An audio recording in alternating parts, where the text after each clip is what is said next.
capítulo 1, verso 1. O título da minha mensagem é Assuma a responsabilidade relacional com Deus.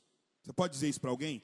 Assuma a sua responsabilidade relacional com Deus. João 1 diz, você conhece esse texto muito possivelmente de cor. No princípio, aquele que é a palavra já existia. A palavra estava com Deus, a palavra era Deus. Ele existia no princípio com Deus. Por meio dele, Deus criou todas as coisas. Sem ele, nada foi criado. Aquele que é a palavra possuía a vida, e a vida trouxe luz a todos. A luz brilha na escuridão, e a escuridão nunca conseguiu apagá-la. Esse é um texto extraordinário. Fala sobre a encarnação de Deus na pessoa bendita de Jesus, como o verbo, a ideia, o pensamento que se tinha acerca sobre quem Deus poderia ser, se fez carne. Andou entre os homens, habitou no meio dos homens. Jesus dá início a um novo jeito de viver, a uma nova possibilidade, a um novo e vivo caminho, uma nova aliança, usando um termo um pouco mais teológico. Uma nova aliança chegou até nós por meio de Jesus. Ele inicia uma nova era entre os homens. Uma era onde Deus agora não está inacessível, sentado num trono, irado, com cara de mal. Deus não está distante dos seres humanos, não. Deus virou gente e veio até os seres humanos. Por conta dos seus pecados, os seres humanos não poderiam ir até Deus. Então Deus quis vir até nós. Ele quis vir até nós para nos levar de volta para Ele. Essa é a possibilidade do novo caminho, a nova aliança instaurada em Jesus, que é Deus. Glorioso. Estava no ato da criação, transcendente, mas também imanente. Caminha no meio dos homens e se relaciona com os homens. É como uma espécie de que a eternidade invadiu o tempo e espaço e virou tudo de perna cabeça. Tanto é que, a despeito de qualquer religião, é impossível negar que a vida de Jesus dividiu a história. É antes e depois de Cristo, não importa qual seja a religião, se é que há alguma religião. Deus quis vir até nós. Não é um daqueles deuses com D minúsculo da mitologia. Os deuses da mitologia nórdica, grega, enfim, eram deuses que de vez em quando vinham, né, diz a história, andar com os homens, pregar peças, criar algumas situações de humor. Não é esse o caso do nosso Deus. Um Deus relacional veio até nós. Ele quis refazer o seu plano inicial criado no Éden. Por isso ele é o segundo Adão. O propósito dele era restabelecer, através de uma nova raça, a saber, Jesus Cristo, seres humanos perfeitos, criados para a sua glória. E isso é tão glorioso porque nós não conseguiríamos ir até Ele. Por isso Ele quis vir até nós. Isso está descrito, por exemplo, no livro de Mateus, você não precisa abrir, capítulo 27, no verso 50 e 51, quando diz que quando Jesus está dando o seu último suspiro, o véu do templo que separava o acesso ao Santíssimo Lugar é rasgado. E ele não é rasgado assim como alguém que está segurando um tecido de baixo para cima. É o véu que é rasgado de cima a baixo, como se estivesse dizendo: vocês não são capazes de vir até mim, então eu vou até vocês. Esse véu separava o santo lugar do santíssimo lugar, e apenas algumas pessoas poderiam entrar lá. Mas quando esse véu é rasgado, agora todos aqueles que creem em Cristo têm a possibilidade de acessar a presença de Deus. Você pode dar um glória a Deus por isso? O véu do templo se rasgou, irmãos. O véu do templo, ele marca esse distanciamento dos homens, que não podem ter um relacionamento com Deus. Agora ele se rasga. Agora os homens podem acessar a Deus. Basta dobrar seu joelho, ou não, e falar com Deus. quando o véu do templo se rasga, a nossa primeira visão é a cruz ensanguentada de Jesus. Porque não é pelos nossos méritos, é pelos méritos de Jesus. A cruz é a possibilidade de acesso ao Pai pelos méritos do Filho. E aí se inaugura o tempo que a teologia vai dizer, de chamar de o sacerdócio universal de todos os santos. Que basicamente, de forma bem resumida, é o fato de que agora não apenas alguns homens ou mulheres podem ir a Deus, mas todos os santos, lavados e remidos pelo sangue de Jesus, são convidados por esse Jesus a vir até a presença dele. Agora você não precisa mais de um sacerdote, até porque você é o sacerdote, à medida em que todos podemos acessá-lo. É um Deus relacional, você entende? Faz sentido? É um Deus que deseja relacionamento. E eu penso que uma imagem de um Deus diferente como essa chega a ser uma espécie de imaturidade. Um Deus tipo distante, que só fala com preferidos, com algumas pessoas, isso torna os pecadores longe. E não é essa a intenção de Jesus, muito pelo contrário. Muitas são as passagens onde Jesus cria possibilidades para estar com os pecadores. Cria um caminho muito louco para estar com a mulher samaritana no poço. Cria um caminho para ir até a casa de Zaqueu, para pregar o evangelho. Não necessariamente ele diz: Zaqueu, hoje eu quero ir na tua casa para filar um rango. Eu quero ter um tempo de mesa com você. E só o fato disso acontecer cria uma atmosfera de salvação na casa de Zaqueu. É de um Deus relacional que nós estamos falando. Portanto, essa imagem de um Deus inacessível, ela é construída por meninos imaturos na fé, que estabelecem uma série de princípios e de regras, de valores para acessar a um Deus que já está disponível para aqueles que creem nele. Você concorda com isso? Amém? Porém, Deus não se relaciona com qualquer pessoa. Que isso, pastor? Tá louco? Os pastores no Rio de Janeiro têm o hábito de falar uma coisa e depois dizer outra. Deus está totalmente disponível, seus ouvidos não estão encolhidos, Ele ouve nossas orações, porém, Deus não se relaciona com qualquer pessoa. Por quê? Porque para se relacionar com Deus, é preciso um quê de responsabilidade. A necessidade de termos uma postura responsável na forma como tensionamos construir uma relação com Deus. Tendemos a achar que Deus, de vez em quando, vai abaixar o seu padrão de santidade para incluir a gente. Vai abaixar o seu padrão de glória para incluir a gente. E a verdade é que todos aqueles que desejam, almejam ter um relacionamento individual, pessoal, profundo com Deus, precisam assumir a sua responsabilidade nesse processo. Tendo dito isso, abra novamente a sua Bíblia, agora no livro de Êxodo, no capítulo 20.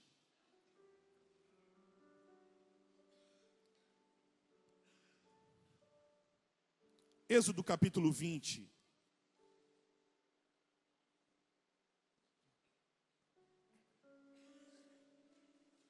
E eu vou ler só 2 versículos e depois eu explico um pouco o contexto, verso 18.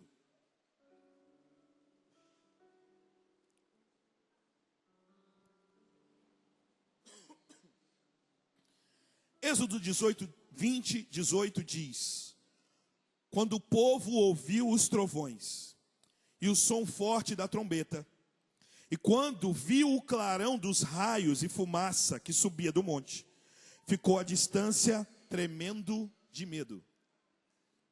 Disseram a Moisés: fale você conosco e ouviremos, mas não deixe que Deus nos fale diretamente, pois morreríamos. Moisés respondeu: não tenham medo, pois Deus veio desse modo para prová-los e para que o temor a Ele os impeça de pecar. E o verso 21, que eu acho um verso muito triste. Enquanto o povo continuava à distância, Moisés se aproximou da nuvem escura onde Deus estava. Baixe sua cabeça, feche seus olhos. Vamos orar uma vez mais, pedir ao Senhor que possa trazer revelação dessa palavra sobre nós essa noite. Pai de amor, nós te louvamos. Teu nome é exaltado essa noite. Esse culto e tudo que fizermos e que fizemos e viermos a fazer aqui, só tem um propósito: a glória, a honra, o louvor e a fama do teu nome, Jesus. Nesse momento onde a tua palavra vai ser exposta, nós te pedimos que o Senhor derrame sobre nós sabedoria, revelação e discernimento, para alcançarmos a plenitude da tua vontade, para que de uma forma categórica e poderosa sejamos mudados. Transforma-nos essa noite, Senhor. Se for preciso, quebra-nos e faz-nos de novo. Muda a nossa percepção da tua glória, a percepção da tua vontade. Muda quem nós somos. Radicalmente transforma o nosso interior e que saiamos daqui mais crentes do que entramos. Te amando mais e te temendo mais. Para a glória e para o louvor do teu nome nós te pedimos em nome de Jesus. Amém e amém. Qual é o contexto dessa passagem? Pouco tempo passado, Deus dá livramento ao povo hebreu do Egito. Um povo que está escravo há centenas de anos. O povo de Deus. O povo dos patriarcas. Inclusive um deles começa a residir no Egito. Você conhece essa história de ler a sua Bíblia ou da novela da Record? E esse povo vira escravo. Esse povo adquire uma nova cultura. Uma cultura egípcia. Deus livra esse povo com feitos poderosos, levanta um homem, que é Moisés, que é um hebreu, mas é criado como egípcio, mas que foge do Egito e vai ter com seu povo um Moisés perdido, que não sabe se é judeu, não sabe se é hebreu, não sabe quem é. Deus tem um encontro com esse homem na sarça ardente, dá destino para ele, porque é isso que Deus faz com todos aqueles que estão perdidos. Quando se encontram com Ele, Ele dá destino. Dá um destino para Moisés. E com a mão poderosa de Deus, Moisés livra o povo de Deus do Egito com feitos miraculosos. Esse povo está indo para a terra prometida, a terra que mana leite e mel. E Deus decide fazer uma transformação radical no coração desse povo. Esse povo que está há centenas de anos longe dele, que teve contato com outros deuses pagãos e que já não conhecia. Deus tem um encontro com Moisés e decide agora purificar esse povo. Então Deus diz mais ou menos assim para Moisés: Moisés, separa o povo, diz para que eles se consagrem, porque eu vou me mostrar a eles. Até aqui eu tenho conversado só com você, mas a ideia agora é que assim como eu converso com você, eu comece a me revelar para o meu povo. Eles vão jejuar, vão se consagrar, no dia separado vão vir até o monte, não vão poder acessar uma parte, todo o monte vai ter marcado uma parte. Se eles derem um passo à frente, eles vão morrer, porque eu sou santo. Mas nesse dia, eu vou me revelar ao meu povo, e vou começar a moldar o meu caráter a eles, neles. Inclusive Deus faz isso, porque essa é a passagem onde ele dá o decálogo, os 10 mandamentos. O caráter de Deus, a vontade de Deus está sendo impressa em um povo que já não conhecia mais a Deus. Bota esse povo para se consagrar e eu vou me encontrar com eles. E Moisés vai lá e faz todo o aparato de consagração. Eu imagino o desejo do coração das pessoas de terem um encontro com Deus. Rapaziada, Deus mandou vocês se prepararem porque Ele quer ter um encontro com vocês. Pensa como foi a preparação para você se encontrar a primeira vez com o teu esposo ou com a tua esposa. Como é que foi a preparação? Era negócio de comprar roupa, comprar perfume? Tomou banho? Amém? Você estava ansioso para aquele momento. Agora leva isso para Deus.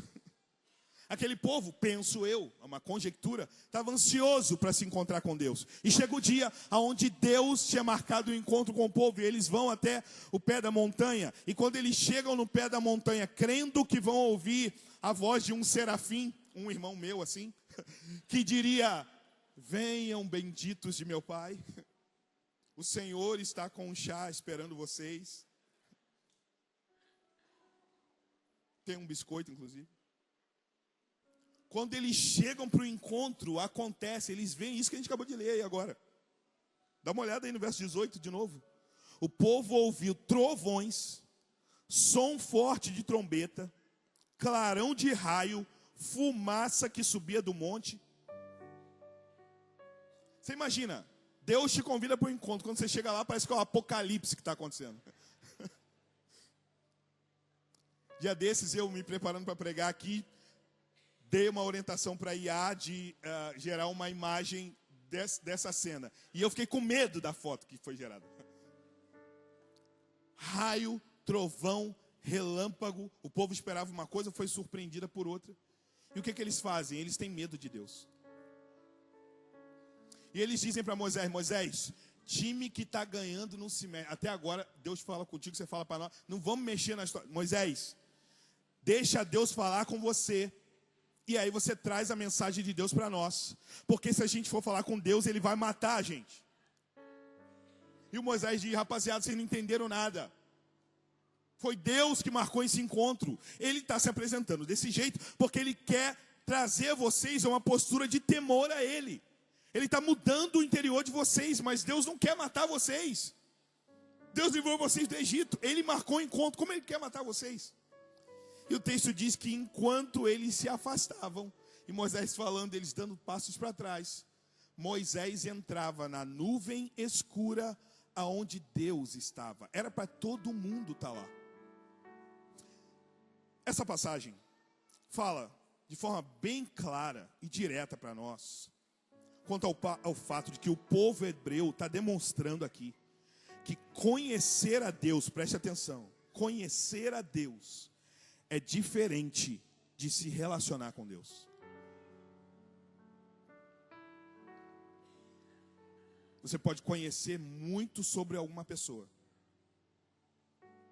sem se relacionar com ela.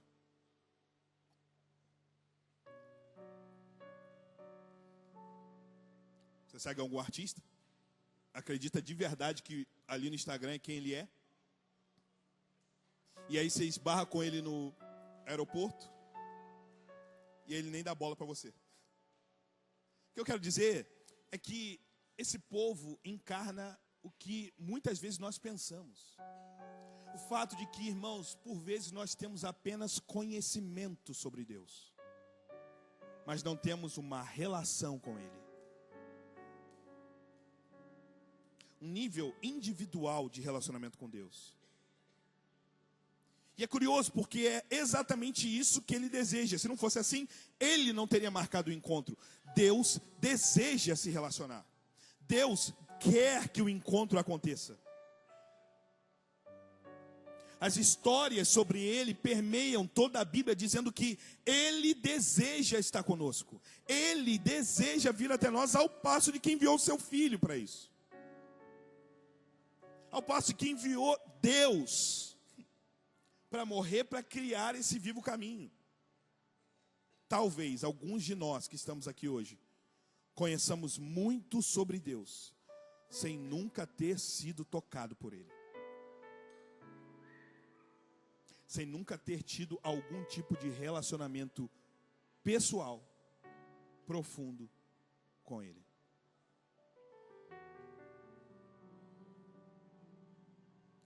Isso é tão sério, porque conhecer a Deus sem se relacionar com Deus é um problema que os discípulos de Jesus tiveram quando caminhavam com Ele.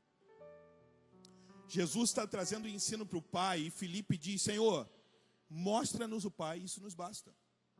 E Jesus diz: Filipe, você está louco? Há quanto tempo eu ando com você? Quem olha para mim vê o Pai. Como assim mostra-nos o Pai?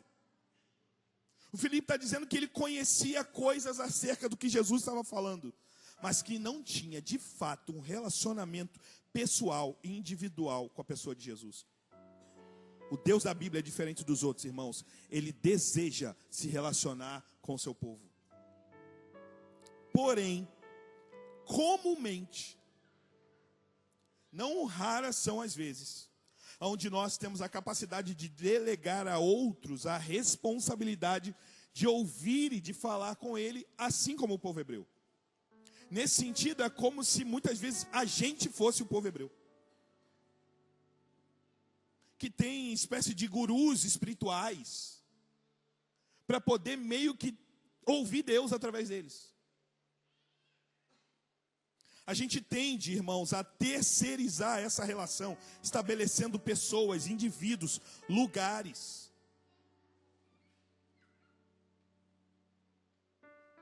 É maravilhoso estarmos aqui. A glória de Deus está no nosso meio. Nós somos uma comunidade que ama fervorosamente Jesus. Isso é incrível, extraordinário. Mas se essa não for a sua vida de segunda a sábado, isso é insustentável.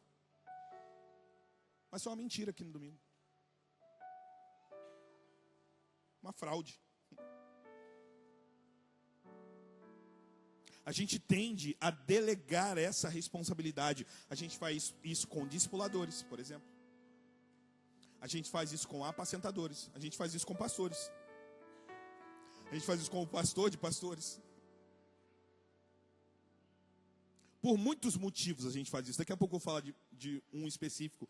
Mas por muitos motivos. E eu diria que talvez nesse momento o principal deles, por medo, nós tendemos a, assim como aquele povo, colocar pessoas representando Deus, quando na verdade o próprio Deus está nos convidando a ter um relacionamento pessoal e individual com Ele. Nesse sentido, um homem de Deus chamado Francis Chan, que inclusive tivemos a honra de tê-lo já pregando aqui na nossa igreja, ele tem uma frase que diz: as pessoas hoje querem líderes que ouçam a Deus por elas, mas o Espírito Santo habita em todos nós, e Ele quer falar diretamente conosco. Nós não precisamos de sacerdotes, até porque o somos. Já temos o livre acesso, mas por vezes a gente pega a agulha espiritual e costura o véu que foi rasgado. Deus, não vamos mexer em time que está ganhando. Pega os pastores, fala com eles. Fala com o meu discipulador, Jesus. Ele manda o recado para mim. Na segunda ele me manda um WhatsApp, está tudo certo. Eu penso, preste atenção, eu penso que terceirizar sua vida com Deus é ofender a santidade de Deus e diminuir o seu plano. Porque o plano de Deus foi enviar o seu Filho para redimir pecadores para um relacionamento. Então, uma vez que cremos em Cristo, somos chamados e atraídos a Ele, mas agora não o buscamos com uma intenção relacional, o que estamos fazendo é diminuindo o seu plano. É diminuir o seu plano em nós. E eu penso, irmão, que é seu dever, pai, esposo, esposa, mãe, filho, é seu dever nutrir-se relacionalmente com o Espírito Santo de Deus. Não é dever do seu pastor, não é dever do seu apacentador, é seu. Ter uma experiência relacional com Jesus é um dos propósitos pelo qual você foi criado. Essa não é uma responsabilidade que você pode atribuir a outros. E pode ser que até aqui você tenha feito isso. Pode ser que até aqui a sua vida tenha sido uma vida de terceirização da sua fé. Confiando de que outros são mais santos, de que outros são mais capazes, de que outros são mais possibilitados a ouvir Deus, quando na verdade Deus quer ter um relacionamento individual, profundo, pessoal, verdadeiro, real com você, irmão. É maravilhoso termos uma conferência, ela equipa a nossa igreja. Mas a pergunta que eu te faço é: até quando, talvez, alguns de nós viveremos apenas de conferência em conferência? Sem assumir a responsabilidade do relacionamento pessoal com Deus. Porque a gente não poderia ir até Ele. Por isso Ele veio. Mas diminuímos o seu plano quando negligenciamos e colocamos outros Moisés para terceirizar a nossa fé. Eu penso que isso é uma imaturidade espiritual. É meninice. Ah, pastor, mas eu não quero responsabilidade na igreja. Amém. Tudo bem. Mas há um indício muito forte de que quem não quer responsabilidade na igreja não tem responsabilidade com Deus, não tem responsabilidade no casamento, não tem responsabilidade no seu trabalho, não tem responsabilidade com nada. Não quer ser responsável com nada. E deixa eu te dizer uma coisa que pode te assombrar. Você nasceu para ter responsabilidade. Você nasceu para ser responsável. Há alguns temas atrás, eu me lembro que um dos domingos nós falamos sobre a quantidade de decisões que um dia uma pessoa tem que fazer. Você toma decisões, você tem que ser responsável por ela. Nós nascemos para isso. Tem a ver com o propósito da nossa vida. Adão não entendeu isso. Caim não entendeu isso. Israel, nesse contexto, não entendeu isso. E aplicando, a minha pergunta para você é: até quando você vai decidir ser um menino, lançando sobre outros a responsabilidade que é sua, de um homem, de uma mulher, de um pai, de uma mãe, ser alguém espiritual e íntimo de Deus? Nutrir a sua casa, nutrir a sua família, nutrir a sua esposa, ser o sacerdote, construir uma atmosfera relacional da presença de Deus dentro da sua casa. As pessoas esperam a semana inteira para vir para a igreja. Isso é maravilhoso. O culto, a reunião cultica é gloriosa. Mas deixa eu te dizer uma coisa. A reunião gloriosa de domingo é uma reunião onde uma família busca a Deus ao longo da semana. E aí você tem uma família que clama pela presença de Jesus, e você tem outra que clama pela presença de Jesus, e no domingo são todas as famílias que desejam a presença de Jesus que se reúnem e fazem o culto.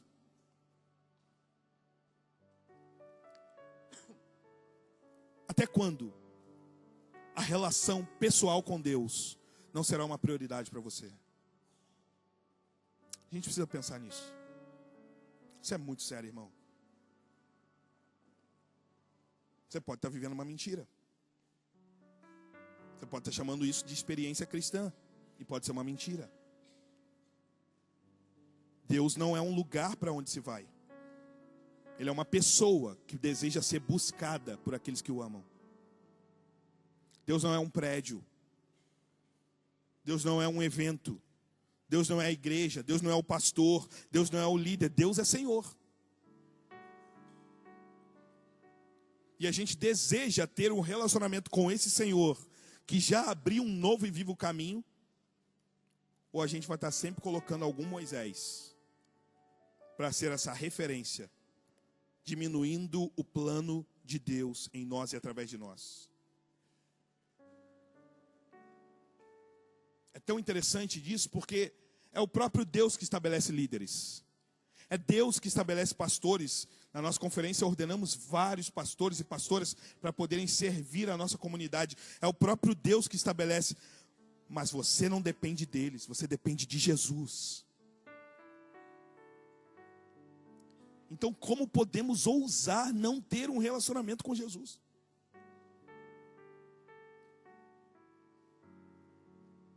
Por vezes eu penso que não assumir essa responsabilidade é para ter alguém para culpar. Ah, mas tá vendo? A culpa é do meu pastor, que não fez o que deveria ter feito. Entregue o sacrifício para Deus me limpar. É uma espécie de covardia. A fim de culpar outros, não assumimos, por vezes, a responsabilidade que compete a nós de ir até Deus. E deixa eu te dizer uma coisa. O medo deles era de ir até Deus para morrer. Eles dizem, se nós formos até Ele, nós vamos morrer. E se eu fosse Moisés, eu ia dizer, vocês vão morrer mesmo. Só que não é morrer no corpo. É que para se relacionar com Deus, há necessidade de assumir a sua responsabilidade. Seu ego tem que morrer. Sua egolatria tem que morrer. Sua paixão por si própria, pelos seus sonhos e projetos a todo custo, tem que morrer. Do contrário, será impossível conhecermos a Deus. Você pode ir no culto. Você pode estar no GP. Mas muito possivelmente passarão anos e anos e anos, onde você vai conhecer apenas Deus de ouvir falar, sem nunca ter tido um relacionamento pessoal com Ele. Se você tem medo de Deus e da relação com Deus, escute, é a falta de santidade que gera medo.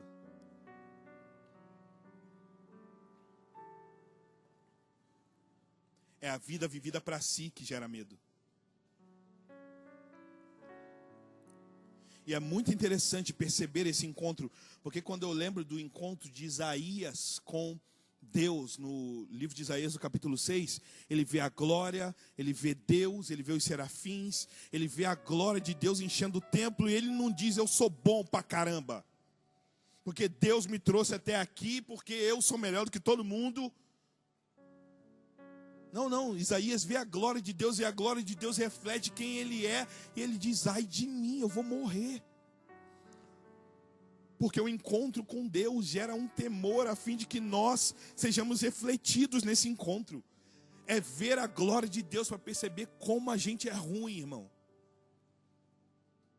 Como a gente é necessitado e dependente dEle. Nesse sentido, não é que alguns de nós são muito arrogantes, é que só falta encontro com Deus mesmo. De tempos em tempos a gente precisa ir nesse lugar que não há mais impedimentos para acessar, aonde a glória de Deus está em conexão conosco, nos chamando para nos quebrantarmos. Era isso que Deus queria fazer naquele povo, quebrar aquele povo, moldar um novo povo, e talvez Ele esteja querendo fazer isso com alguns de nós essa noite, a fim de nos formar como seu povo, conhecendo, vivendo para um Deus que conhecemos de fato. Então eu penso que hoje é um dia para nós assumirmos a nossa responsabilidade com a nossa vida com Deus. Eu não penso que essa palavra é uma exortação, ela é um despertamento. Mas ainda que você encare-a como uma exortação, saiba que Deus exorta, Deus disciplina os filhos que Ele ama. E Deus já provou que ama você. Deus não tem mais nada para provar para você. É possível, inclusive, que você já tenha sido essa pessoa. Essa pessoa que clamava e que ardia pela presença de Jesus, queria chegar em casa para ir para o quarto, para orar e se derramar na presença dele. É possível que você tenha sido ao longo da sua vida essa pessoa que só compartilhava para outros daquilo que vivia, mas talvez alguma coisa tenha acontecido na sua vida. Talvez alguma coisa tenha desconectado você. Hoje é uma noite para conectar de novo. Porque o véu não foi costurado. Jesus continua te convidando para ser amigo de Deus. Isso tem a ver com pessoalidade. O relacionamento com Deus é para todos os filhos da nova aliança. Nós tendemos a nos acomodar nas nossas tendas. Trazer alguns Moisés para ter essa relação no nosso lugar. Ao passo de não irmos aonde Deus está nos chamando para ir. E eu penso, para finalizar, que Deus no trovão é um Deus que exige temor. Ele está aberto, deseja relacionamento. Mas para se relacionar com Ele, você precisa assumir a sua responsabilidade. A sua responsabilidade de confessar os seus pecados. A sua responsabilidade de viver uma vida que o agrade. Não para ser salvo, mas porque foi salvo. Uma vida que o glorifique de forma integral, não apenas no domingo, mas ao longo de toda a semana. O Deus do trovão exige temor, mas o Deus da cruz já provou o seu amor. E para finalizar, inclusive quero chamar o pessoal da música para vir aqui. Você deve se lembrar da passagem aonde Deus chama ao ministério o mancebo, o jovem Samuel. Samuel era uma criança. E Deus já não falava com Eli.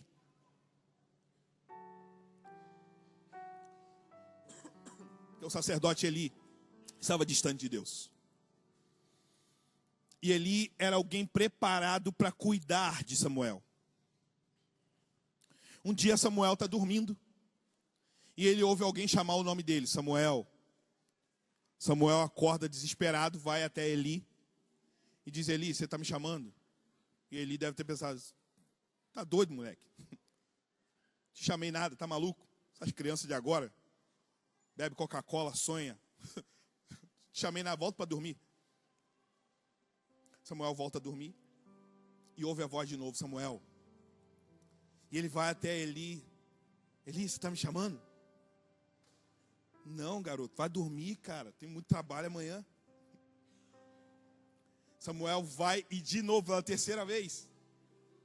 Eli, você está me chamando? E Eli então entende o que está acontecendo e diz, Samuel, olha só. Se você ouvir uma voz te chamando de novo, responde assim para essa voz. Vamos ver o que vai acontecer. Responde. Eis-me aqui. Teu servo está ouvindo, pode falar. Samuel ouve a voz novamente. E então Deus começa a descortinar o seu chamado ministerial para um menino. É extraordinário Deus falando com uma criança. Mas o que me chama mais atenção nessa passagem é o fato de que Eli, que era o homem responsável por ouvir Deus e traduzir a voz de Deus para o povo, não se assombra pelo fato de que Deus não fala com ele, mas fala com uma criança. Ele simplesmente negligenciou a sua responsabilidade diante de Deus. Porque se sou eu, irmão, e é óbvio que é fácil falar isso aqui agora, hoje, né?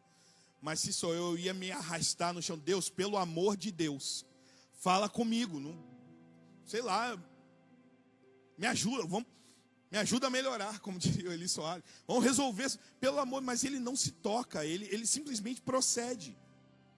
É de um nível de descrença, é de um nível de abandono, de incredulidade, que o homem que era responsável por falar de Deus para as pessoas, simplesmente reconhece Deus falando com o menino e não se compadece disso. Deus está te chamando para viver uma vida com Ele. Você vai ter que assumir a bronca disso. A sua responsabilidade não é de ninguém, é a sua. E aí, tudo bem? Você acabou de ouvir uma mensagem poderosa e transformadora. E para você não perder nada, se inscreva no canal, ative o sininho, porque sempre quando nós entrarmos ao vivo, você vai receber uma notificação para não ficar de fora. E eu tenho algo para você. Eu vou deixar aqui 2 indicações, então já clica e continue recebendo mais de Deus. Um abraço e até a próxima.